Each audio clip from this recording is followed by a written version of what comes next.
So we're at the Shell garage here, and I'm going to reset all the trips. So there's one for after you've charged the car. There's the cumulative one, which I'm going to reset now.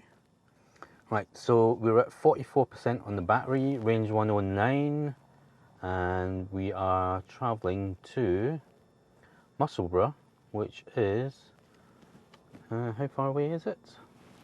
29.5 miles away. So we're heading into Edinburgh and round the ring road onto Musselburgh, and we're going to end up at Wallingford. So it's showing me there's a car in front of me. An augmented reality.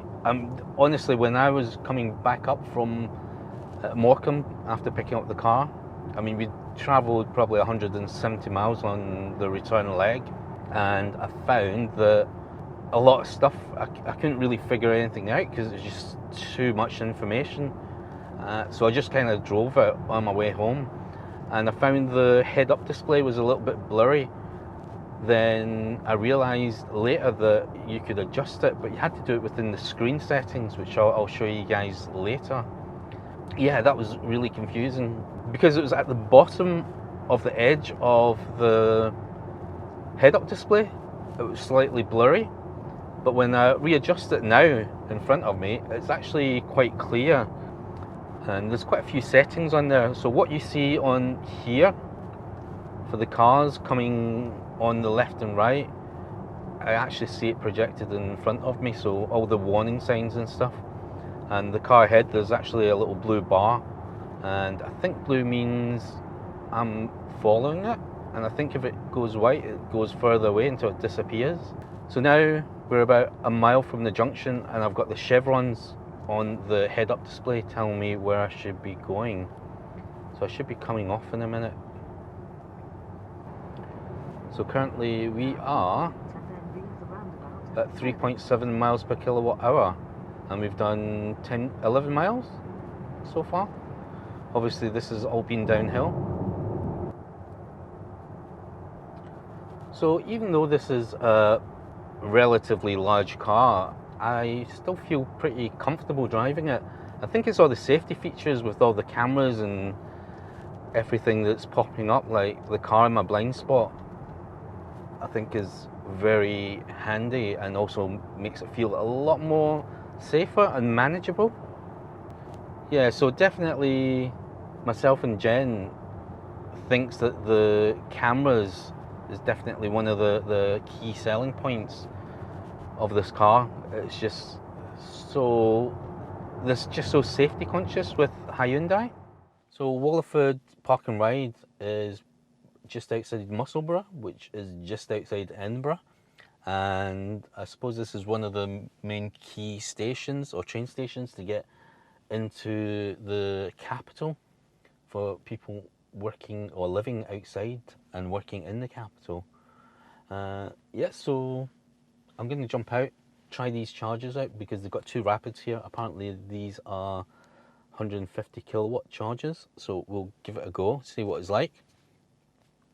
I've taken a picture of the drive here, and we've covered 28.8 miles to get here, and we're currently at 4.1 miles per kilowatt hour. Basically that means if we multiply that by 72.6, it gives us a rough 290 miles of range, doing 65 miles an hour in fairly heavy traffic. And that is actually better than I thought it was going to be. Obviously we're going downhill to get here, but that efficiency is not too bad, especially if you're going to get that range for day-to-day driving. So we currently use our Charge Place Scotland card. Yeah, so it's 30 pence a kilowatt to charge here. £1 minimum charge, overstay fees apply. So if you are plugged in for over 45 minutes, you will be charged £1 a minute. So that's £30 maximum. Standard penalty charges apply, etc, etc. East Lothian Council. So that's 1 minute 45, and we've done 2 kilowatt hours of juice. These are supposed to be 150 kilowatt. So time remaining on charge is over here. Right, so it looks like in 40 minutes we'll be at 100%. Obviously we're not staying that long. 15 minutes to get to 80%, and we're charging at 101 kilowatts, which is double the speed of, well, more than double the speed of what the Nissan Leaf would get. And the Kona, the highest I've seen was 77. So I am hoping that it'll stay at 100 kilowatts for at least all the way up to 80%. There's no reason for it to taper down. Obviously it could do. We're collecting a bit of solar. You can see from the blue bar on the car there on the roof. The solar roof is charging ever so slightly. So it's charging at 1/3 or 33% of the capacity. And the solar roof is 205 watts. So, yep, so we got these. These are nice bays actually. I like these. I mean, you can come on any direction and it'll fit most cars. Plenty of space for both sides. And these chargers are quite smart. They're pretty small in size as well. I was expecting them to be a little larger. So if we look over here, we got 2, 4, 6, 8, 10, 12. Oh, actually I lost count now. 2, 4, 6, 8, 10, 12, 14, 16, 18, 20, 22. Oh, there's more. 22, 20, 22, 24, 26, 28, 30. Wow, 34. Is there any more? Any advance on 34? No. So, destination charges. Oh man, that is a bargain. That destination charges. That is, I mean, you'd probably be cheaper charging here than you are at home on standard rates. There's no reason why people wouldn't use these in the park and ride. I'd definitely use it for that price. 16 pence a kilowatt hour, £1 minimum charge. Plug in your vehicle, no time restrictions. Stay as long as you want. Saying that, they probably should have like a 24-hour restriction.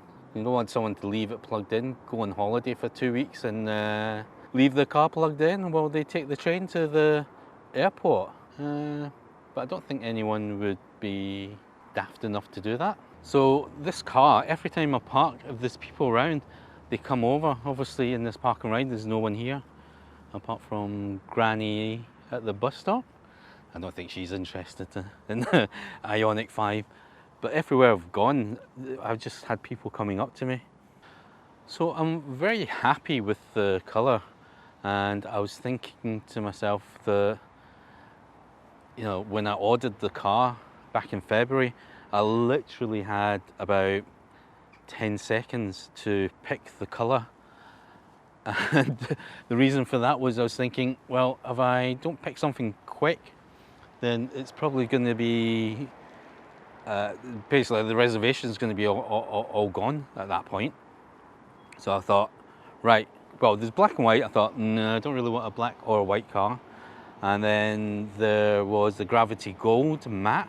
I was thinking, I don't really want a gold car, which isn't really gold because it's more that silver color that you see in all the brochures.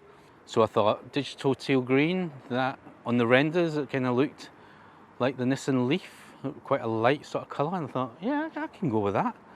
So I kind of clicked it and then thought afterwards, I've never actually seen that color in person, so I kind of got a little bit worried that I made the wrong choice. But this pearlescent shifting colors depending on the time of day is just something else. It's definitely a color that I would pick if I saw it in person. I mean, it's quite a mute color.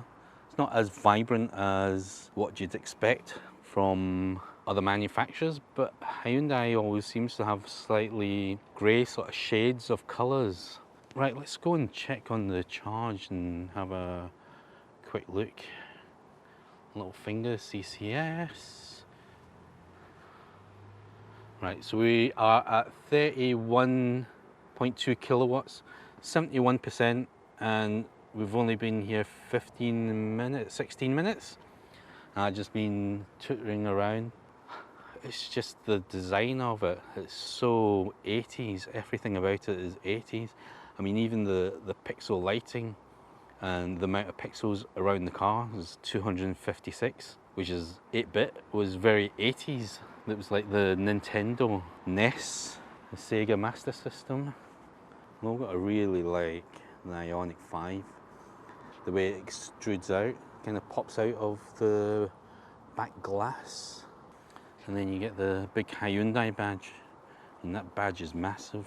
When you look at the big H at the front, you look at that, is that not like total Power Ranger? Green Power Ranger!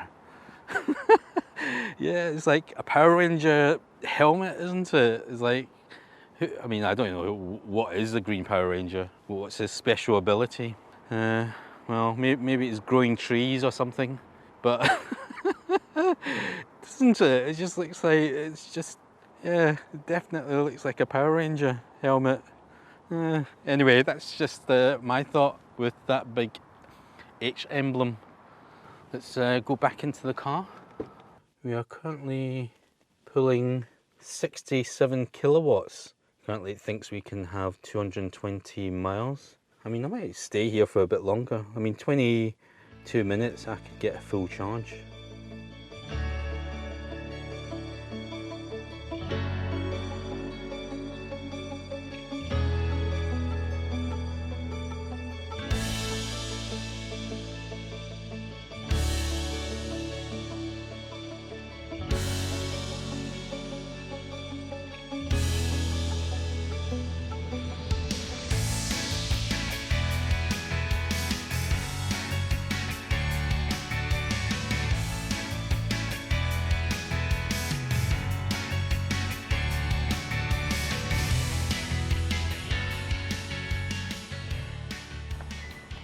I just want to show this. So 99% is still pulling 20 kilowatts, 19 kilowatts. I'm definitely going to go and turn it off. Well, it says 2 minutes to get to 100. Don't think we need the 100%. So we've been here for 41 minutes, 53.67 kilowatt hours intake, and we're at 99%. Show my RFID card. So overall 42 minutes here. There you go, 53.74 kilowatt hours, 42 minutes, 99%, £16 and 12 pence. That's actually pretty decent, especially if you needed to get a charge and just stop for a bit, have a rest, chill out, fly a drone. Right, so we're going to be on our way now. Okay, I need to check. Flight check. Ready? Okay, drive.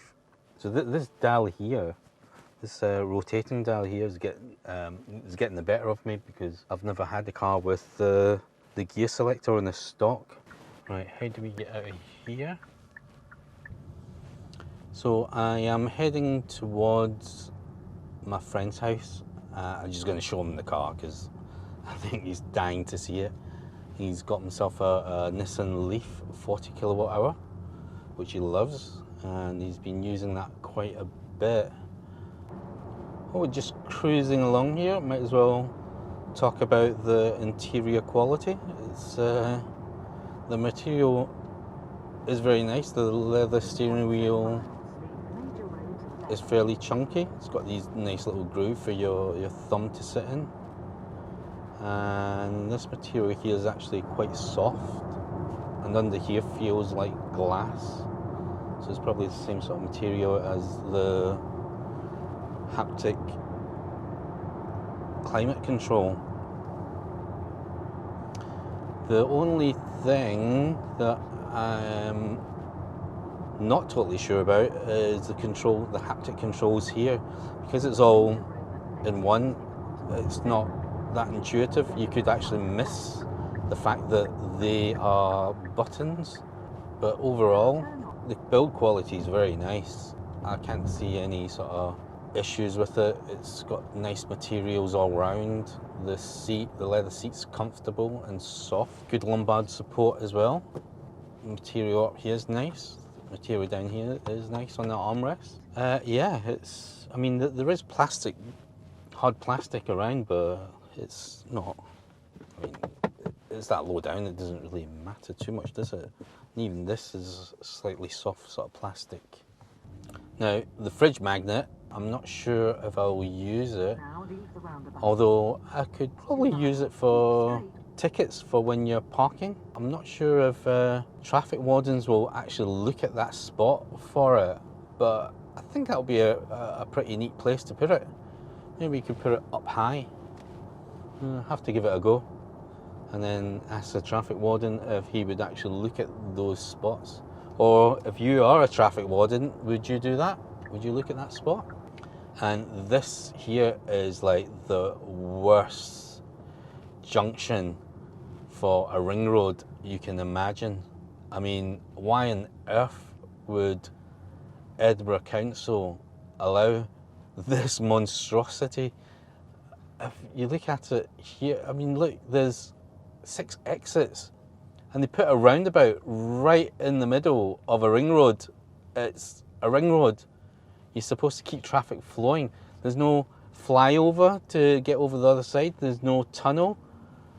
There's no roundabout on the top. It's just, someone just haven't been playing City Skyline at the council planning office, have they? It's just bizarre why they would do that, and you wonder why there's always a traffic jam on this part of the road. It just makes no sense.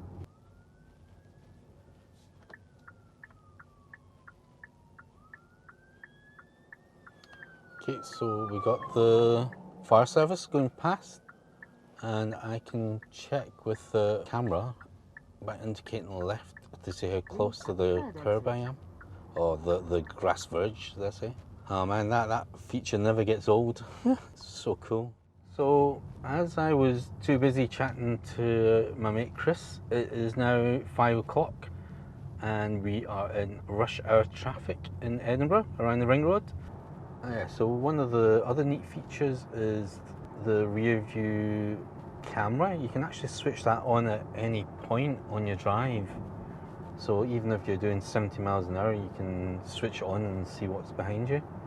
And people complaining about the non-rear wiper in the car, or the lack of rear wiper in the car. Shouldn't really have too much of an issue if the camera's clear. I mean, you got all these different modes here.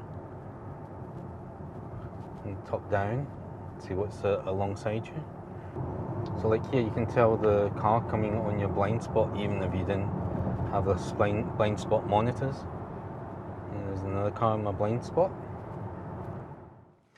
So we're back here at the Shell garage and we've covered 58.6 miles and we're at 3.7 miles per kilowatt hour.